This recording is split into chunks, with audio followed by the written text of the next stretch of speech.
Fait que bienvenue à cette nouvelle capsule.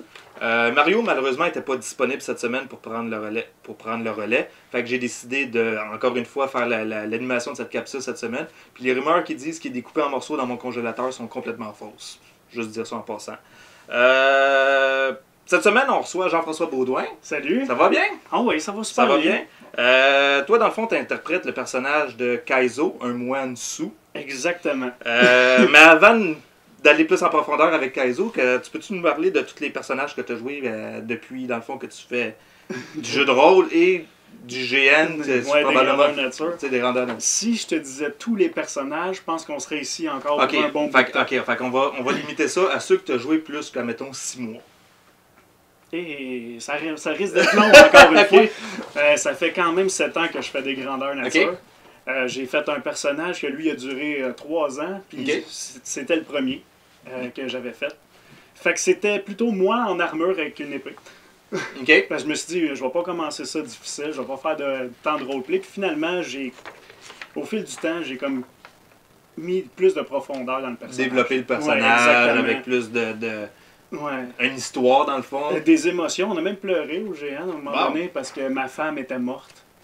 Fait que... Ta vraie femme ou ta femme... Le pire, c'est que c'est ma vraie femme, puis ma femme dans le jeu. Okay. C'était la première fois qu'on y allait. Fait que là, elle était morte, puis j'ai vendu mon âme pour pouvoir la ramener. Ok, fait que c'est quand même assez intense. Ah oui, ça c'est sûr. Puis, à part Donjon Dragon, as-tu joué à d'autres jeux d'autres jeux de rôle? J'ai joué à Vampire, mais ça date d'un très bon nouvelle édition prochainement. Là. Il y a un nouveau système de Vampire qui revient, mais ça reste quand même très populaire. Là. Oui, c'est ça. J'ai pas joué énormément longtemps. J'ai peut-être joué 5 games de ça. Ok. Sinon, t'avais-tu aimé ça?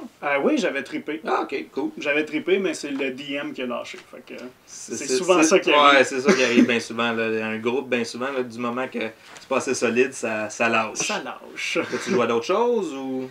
Écoute, non. Non? Un jeu sur table, c'est Donjons et Dragons. Moi, j'adore ça.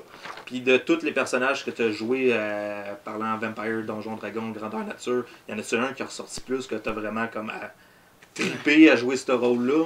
C'était une game homebrew. On avait décidé de faire genre un Donjon et Dragon futur. Avec un mélange de super-héros que mes amis avaient décidé d'écrire c'était quoi les powers et tout ça. Fait que moi j'étais un scientifique qui avait technopathe, téléportation puis des beams. Fait que c'était un très bon mélange pour infiltrer puis se débrouiller. Ça c'est une game qui a roulé pas mal longtemps? Elle a duré à peu près un an et demi. Elle jouait aux 2-3 semaines. Ah ok, quand même, c'est bon. Une game d'un an et demi, habituellement, c'est très rare. T'as vécu quelque chose de rare, parce que ça dure longtemps de même, c'est... J'en ai une autre game aussi en ce moment, que ça fait 2 ans qu'elle roule. J'ai un Dragon Shaman qui vénère les dragons d'or. Puis là, il est rendu roi de sa place à lui. Puis il a un peu trop de power, là. Ça n'a pas de sens. Bon. Qu'est-ce qui t'a poussé à faire Roll les dés? Qu'est-ce qui t'a poussé à vouloir faire partie de ce projet-là? Écoute, la première fois que je l'ai entendu parler, j'étais en train de jouer une autre game à côté de celle de Mario. Puis j'ai juste entendu dire game enregistré. Fait que là, moi, j'ai fait comme bon, je vais aller le voir. Je vais aller voir de quoi ça a l'air. Je vais aller voir de quoi ça a l'air. J'ai dit, Mario, j'aimerais bien ça, essayer. Il a dit, ok, on va te mettre ça à la liste. C'était les 2 premiers mots que j'ai dit à Mario, puis je suis parti. Quand même. Ouais, j'ai commencé. Là, t'as fait l'audition, t'as passé à travers tout le processus. Puis... Oui. Puis je suis rendu dans le cast. Ah, c'est bon. Je pose à peu près la même question à tous les joueurs. Dans la première capsule, puis dans celle à Pascal la semaine passée, je disais que pour chacun de nous autres, Roll les dés apporte quelque chose de différent. Oui. Il y en a qui le font parce que c'est un défi personnel. Mario, c'est un défi personnel. Puis c'est comme le summum d'un maître de jeu pour décrire ce genre de game-là. Pour toi, ça serait quoi? Pour moi, c'est quelque chose que je vais me raccrocher beaucoup après. Je trouve ça valorisant, je trouve ça le fun. C'est une game que j'adore. Déjà là, on a fait genre 3 petits scénarios. 3 petits scénarios. Juste pour essayer l'équipement, là, puis je tripais bien raide. C'est une bonne gang, là. Oui, c'est une méchante bonne gang.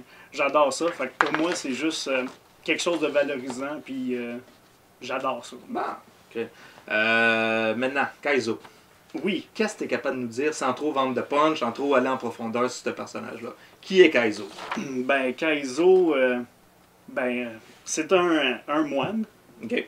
qui va se saouler peut-être un petit peu pour des raisons personnelles. Des raisons qu'on va apprendre avec le temps? Et probablement, oui. OK. J'aimerais ça que ça se fasse comme enjeu. Si les autres me posent la question, je vais peut-être un peu contourner aussi. Mais sinon, sa ligne de temps, à peu près, c'est il a fait partie d'un monastère dans sa jeunesse. OK. Puis après ça, il est allé à l'Académie des rois. OK. Puis après ça, ben, il a commencé à se saouler. OK, fait qu'il s'est passé quelque chose entre l'académie et son temple de monastère qui a fait en sorte que... Exactement, qui a commencé son règne de beuverie. Ah, ça va être le fun de découvrir ça.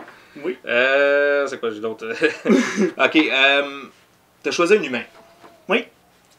C'est pas ce qu'il y a de plus exotique. Non, mais en même temps, je trouve que dans cet univers-là, l'humain est quelque chose d'extraordinaire. Il touche à tout. Il peut avoir des bonus un peu partout. Fait que c'est pas comme dans un GN, quand tu dis « Ah, quelqu'un va jouer un humain », il n'y a absolument rien, puis les autres races ont des boosts. OK. Tu sais, mais là, dans Donjons et Dragons, un humain, ça fait quand même beaucoup de choses. Je le trouve varié. T'sais. Ouais, ben c'est ça. C'est une classe qui a pas de spécialisation. T'sais, on va souvent prendre un elfe pour jouer un rogue parce que sa dextérité... Tandis qu'un humain, c'est plus qu'un touche-à-tout, si tu veux. Exactement. OK. Puis, moine dans Donjons Dragons, c'est arts martiaux. Oui. Le tien, ton arts martiaux, c'est saoules tout le temps. OK. Ben, pour commencer, mon personnage, il va se battre de la façon Crane. Je ne me rappelle plus en français. Crane, c'est un oiseau, je me souviens plus. Oui, Crane puis Tigre. Il va faire un mélange de ça. OK. Puis je me suis dit qu'avec un peu d'alcool, ça va donner un bon drink. Un peu comme le vieux film de Jackie Chan, Drunken Master. Je vais être méchant, là, mais je l'ai pas vu. C'est un classique, man. C'est vraiment bon. Faut que je vais peut-être m'y mettre à soir. Dernière nouvelle, il est encore sur Netflix. Fait que oui? Oh, moi j'avais vu sur Netflix. C'est bon. OK. Puis en terminant, pour quelqu'un qui commence à jouer à Donjons Dragons, toi, le conseil que tu lui donnerais, ça serait quoi? Quelqu'un qui commence à jouer à Donjons et Dragons. Ben déjà là, c'est important que ton personnage ait des défauts. C'est toujours le fun à jouer pour le maître du jeu, pour le personnage. Ça va créer des moments drôles la plupart du temps. Sinon, des tocs aussi que ton personnage va avoir. Là, il va avoir une fixation, mettons, moi j'adore les épées, fait qu'il va regarder toutes les épées qu'il va voir. Il va triper bien raide. OK. Qui est en plein combat, de dire « Hey, ton épée était carrément! » Exactement. Ça fait des moments cocasses, justement, puis ça fait en sorte que la game va être plus vivante, puis un peu plus de rôle. OK. Fait que dans le fond, de créer des défauts, puis de donner des tics à tes personnages. Ouais. Ouais, c'est une super... C'est bon. Ouais, c'est vrai que ça aide beaucoup à jouer ton personnage. Ben, merci beaucoup.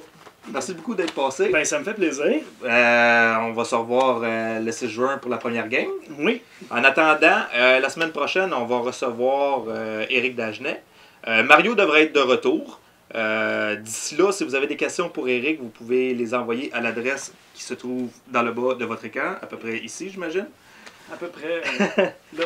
Et sinon, sur ce, passez une bonne semaine. Puis Mario devrait être là pour prendre le relais la semaine prochaine. Bye! Bye!